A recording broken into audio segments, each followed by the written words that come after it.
So guys अस्सलाम वालेकुम। कैसे हैं आप सब? उम्मीद करती हूँ आप सब ठीक होंगे, खैर खैरियत से होंगे। तो आज हम क्या बना रहे थे पतीली में जो हमने दही डाला। आज हम बना रहे थे कढ़ी। हमने कहा रमज़ान आने से पहले कढ़ी बना लेते हैं, क्योंकि रमज़ानों में ऐसे काम नहीं होते। रमज़ानों में तो पकोड़े शकोड़े बने रहते हैं और कढ़ी सबकी फरमाइश होती है। अम्मी ने, मेरी बहन ने, मेरे भाई ने फरमाइश करी कि कढ़ी बना लो। मैंने पहले सोचा हुआ था कि कढ़ी बनाऊंगी, पर कढ़ी बनाने के लिए मुझे दही नहीं मिला, तो फिर मैंने बनाई नहीं, कैंसिल कर दिया बीच में। फिर फरमाइश भी आ गई तो मैंने कहा चलो आज बना ही लेते हैं कढ़ी, हम भी खा लेंगे इसी बहाने, वो लोग भी खा लेंगे। और कढ़ी तो ऐसी चीज़ है जो सबको पसंद। और मैंने कढ़ी बनाई और उसी दिन हो गई बारिश, तो हमारे दोनों फ़ायदे हो गए, कढ़ी भी बन गई, बारिश भी हो गई। तो यहाँ पे हमने ले लिए थे आधा किलो दही, क्योंकि दही मैंने एक पाव अलग डाला था और एक पाव अलग डाला था। तो यहाँ पे हमने ले लिए थे 3 कप बेसन, और मैंने 3 कप बेसन दोबारा और लिए थे, क्योंकि वो मैंने दिखाए नहीं थे। वो वीडियो में मैंने बच्ची ने बंद कर दिया था, क्योंकि 6 कप बेसन हो गए थे। और यहाँ पे हमने ऐड कर दिया है नमक हस्बे जायका, जो मैं नहीं बताती, क्योंकि अपने अपने हिसाब से अपने अपने जायके पर डालते, कोई तेज़ खाता कोई हल्का, तो हम लोग खाते हैं नॉर्मल। तो मैंने हस्बे जायका नमक ले लिया। और हमने पिसी मिर्चें डाल दी थी 2 टेबल स्पून भर के, और 2 टेबल स्पून भर के ही कश्मीरी मिर्च डाली थी। तो उसके बाद हम अब डालेंगे इसमें हल्दी। यहाँ पे हम ऐड कर रहे हैं पिसा हुआ धनिया, 2 टेबल स्पून या भर के डालेंगे। और आधा स्पून मैंने और डाला था धनिया का, 2.5 टेबल स्पून हो गया था। तो धनिया इसमें पिसा हुआ थोड़ा सा ज़्यादा डालते हैं, क्योंकि एक इसकी ग्रेवी बनती है। और यहाँ पे हमने ऐड करा था पिसा हुआ ज़ीरे का पाउडर, जो मैंने ज़ीरे को रोस्ट करके पाउडर बना लिया था। और लहसुन अदरक के पेस्ट डालूँगी 2 टेबल स्पून भर भर के, अच्छे खासे भर भर के डालूँगी। तो ये मैंने भर भर के नहीं डाले थे, तो इसलिए मैंने दिखा रही हूँ कि 4 टेबल स्पून डालें, पर 4 नहीं थे, वो 2 टेबल स्पून ही थे कि भर भर के डाले थे। और इसको हम मिक्स करेंगे। उसके बाद हम इसमें ऐड करेंगे हल्दी पाउडर। इसको हम मिक्सर से, और यहाँ पे एक मैंने छोटी अदद की प्याज ले ली थी, उसके 4 टुकड़े कर लिए और ये प्याज भी डाल दी। हमारे तो ऐसे ही बनते हैं, अब आगे पता नहीं किसके कैसे बनते हो वो मुझे नहीं पता।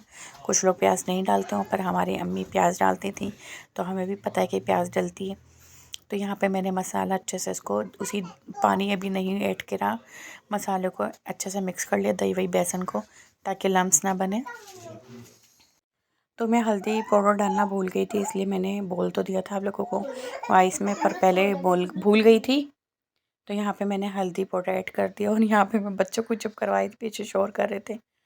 और आज मैं बहुत ज़्यादा थक गई थी, बहुत ज़्यादा बहुत ज़्यादा बहुत ज़्यादा। तो ये वीडियो हमारी जुम्मे के दिन की थी, और आज हफ्ते का दिन है। हफ्ते का दिन ऐसा लग रहा है मुझे कि आज संडे का दिन है, क्योंकि आज हस्बैंड ने छुट्टी करी हुई है। जिस दिन हस्बैंड छुट्टी करे तो उस दिन ऐसा लगता है कि जैसे कि डबल काम हो गया, डबल से डबल। आज बहुत सारे काम थे। और यहाँ पे हमने कड़ी पत्ता भी ऐड कर दिया था, और फिर मुझे लगा कम है, फिर मैंने और ऐड करा था थोड़ा सा। और इसको हम ऐसे चलाते रहेंगे और हल्की आंच पे पकाएंगे। 10-15 मिनट ऐसे ही चलाएंगे, ताकि नीचे ना लगे, गुठलियाँ ना बने, जब तक इसका उबाल ना आ जाए। और फिर जब उबाल आ जाएगा तो इसको हम हल्का कर देंगे। तो मैंने आप लोगों को पूरी वीडियो नहीं दिखाई थी, क्योंकि बहुत ज़्यादा लंबी बनती है, और जितनी अच्छी कड़ी हल्की आंच पे पकती है उतना ही मज़ा आता है कड़ी खाने में। कुछ लोग जो मैंने देखे हैं, मेरे अपने ही हैं करीबी, मेरे अपने मतलब मेरे अम्मा अब्बा के घर से नहीं है, मेरे अम्मा अब्बा के पर हैं। तो उधर मैंने देखा है झटपट कड़ी बन जाती है 1 से 1.5 घंटे में, 2 घंटे में। पर कड़ी हमारे घर में बोली जाती है जितनी देर तक पकती है उतनी अच्छी होती है। तो हमारे घर में तो हमने देखा था कि सुबह अगर 12 बजे कड़ी चढ़ भी रही है, तो वो शाम में जाके 5 बजे 6 बजे तैयार होते कि हाँ भाई अब कड़ी बन गई है। तो हमारी कड़ी तकरीबन मैंने चढ़ाई हुई थी 12 बजे से, और मेरी कड़ी पकी थी शाम के 7:30 बजे तक। तो कड़ी पक के जितना पकती है उतने अच्छा उसमें एक जायका आता है, क्योंकि बेसन के एक हीक रहती है, बेसन का एक वो कचान सी रह जाती है अगर कम पकती है। तो यहाँ पे मैं आपको पकोड़े दिखाए थे, पकोड़े जैसे सब गोलते हैं अपने घर में, वो तो सबको ही आते होंगे, जिनको नहीं आते मैं उन बच्चियों को बता रही हूँ जो बच्चियाँ सीखने वाली हैं। तो हमने यहाँ पे 2 से 2.5 कप बेसन ले लिया था। उसके अंदर हमने पिसी मिर्चें, कश्मीर मिर्चें 1-1 टेबल स्पून भर के डाला था, और नमक हस्बे जायके डाला था, और पिसा हुआ धनिया, साबुत धनिया डाला था थोड़ा सा मोटा मोटा सा, और हरी प्याज और आम प्याज जो होती है वो डाली थी, और नमक और चुटकी भर हल्दी और थोड़ा सा लहसुन अदरक का पेस्ट सब डाल के उसको गोल लिया था अच्छे से। और गोल के मैंने इसको भी रख दिया था, इसको रख दिया था हमने तकरीबन 2 घंटे के लिए रख दिया था। और यहाँ पे मैं अम्मी को टेस्ट करवाने आई थी। मैंने कहा अम्मी खा के बताएं, तो मैंने एक ज़रूर चेक करा था, बहुत मज़े का था। और मेरी चटनी थी खट्टी हरी वाली, और ये जो थी ये इमली की खट्टी मीठी थी। अब अम्मी इसका टेस्ट करके आपको इशारे में समझाएंगी कैसा था। मैंने कहा अम्मी बताएं, ये वाली चटनी खाकर भी बताएं कैसा है। तो अम्मी को बड़े मज़े की लगी, अम्मी मज़े ले रही थी। तो यहाँ पे अम्मी मज़े ले रही थी, उनको बड़ा मज़ा आ रहा था। और गरम गरम पकोड़े थे और बारिश भी हो रही थी, और यहाँ पे उनको बहुत मज़ा आया। और यहाँ मैंने सारे कप पकोड़े तल लिए थे, और गैस इतनी मर मर के आ रही थी उस दिन, जिस दिन मैंने पकौड़े चलो क्या नाम है बेसन कड़ी बनाने के लिए तो हमें हल्की आंच पे ही रखना पड़ता है, पर जब पकोड़ों के लिए तो गैस हमें थोड़ी सी तेज़ चाहिए होती है कि ऑयल गर्म हो जाए तो फिर हम पकोड़े डालें। इतनी देर में पकोड़े तैयार हो रहे थे कि मैं थक गई थी। और देखें कड़ी कितनी सारी बनी थी माशाल्लाह। और हमने अपने नेबर्स को भी भेजी थी, जो मेरी एक फ्रेंड है उनके घर और इनके ट्यूशन वाली बाजी के घर पे। तो यहाँ पे हमारी कड़ी हो गई थी रेडी, और ये हम अब लगाएंगे भगार। जो तेल बचा इसी का, इसमें हम भगार करेंगे। और बहुत ही ज़्यादा मज़े की थी, पप्पा को मम्मी को सबको बहन भाइयों को सबको बहुत पसंद। और सब मुझे पूछ रहे हैं कि पकोड़ों में क्या डाला। मेरी बहन मुझसे पूछ रही है कि भाई पकोड़ों में क्या डाला। पकोड़े ऐसे थे कि मुंह में रखते ऐसे जैसे घुल गए हों। और वाकई बहुत मज़े के पकोड़े बने थे कि जैसे पकोड़े खाने के घुल जा रहे हैं। और भगार में हमने लिया था कड़ी पत्ता, गोल वाली मिर्चें और ज़ीरा। इसको थोड़ा सा कलर आएगा तो हम भगार उसमें ऐड कर देंगे। भगार के बिना कड़ी अधूरी होती है। और कड़ी में जितना भी आप ऑयल डालते हैं सब ऑयल पी जाती है, तो इसलिए मैंने नॉर्मली ऑयल डाला था, उसके बाद भी कोई ऑयल नज़र नहीं आता इसके अंदर। तो हमने जब नेबर्स को भेजी तो दोबारा मैंने ताज़ा भगाड़ लगाया, दोबारा से भेजी थी उस वक्त।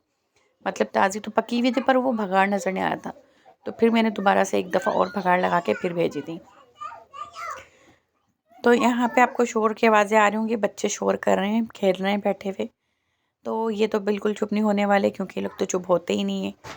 जब आपके सर में दर्द भी हो तो आपके बच्चे भी ऐसे ही करते होंगे, नहीं खामोश होते होंगे, बिल्कुल नहीं होते, शोर करते रहते हैं क्योंकि छोटे हैं अभी। और यहाँ पे आप लोग बताइएगा, वीडियो पूरी वॉच करिएगा, कैसी लगी, सब्सक्राइब और लाइक करिएगा। और हम लोग खाना खा रहे थे, देख सकते हैं यहाँ पे आपको कहीं से भी फील नहीं होगा कि भगाड़ इसमें है या नहीं है। आपके सामने मैंने भगाड़ लगाया था और दिखाया था। और मैं ये इनको दिखाई थी, ये कोचिंग से बेचारी आई थी बच्चों को पढ़ा के, हेलो हेलो कर रही थी। और ये हमारी मुन्नी सो रही है, इसको हो रहा है बहुत तेज़ बुखार, इसका सीना ख़राब। और मुझे मिला सरप्राइज़, हस्बैंड ने मुझे ला के दी बहुत सारी चूड़ियाँ। पहले भी मेरे पास बहुत सारी चूड़ियाँ हैं, क्योंकि मैं अक्सर पहनी हुई होती हूँ। पहले नहीं पहनती थी, बीच में जब शादी हुई उसके थोड़े टाइम बाद तो मेरे हाथों में ना एलर्जी हो जाती थी। अब फिर मैं पहनने लग गई हूँ 1 डेढ़ साल से, वरना मैं चूड़ियाँ नहीं पहनती थी। चूड़ियाँ पहनने का मुझे बहुत शौक़ है, और इतने प्यारे प्यारे इसमें कलर थे कि मुझे देख के बहुत खुशी हुई। और वीडियो अच्छी लगी तो लाइक और सब्सक्राइब करिएगा, वीडियो पूरी वॉच करिएगा। अल्लाह हाफिज़। और अम्मी लोगों को भी बहुत पसंद आई थी वीडियो।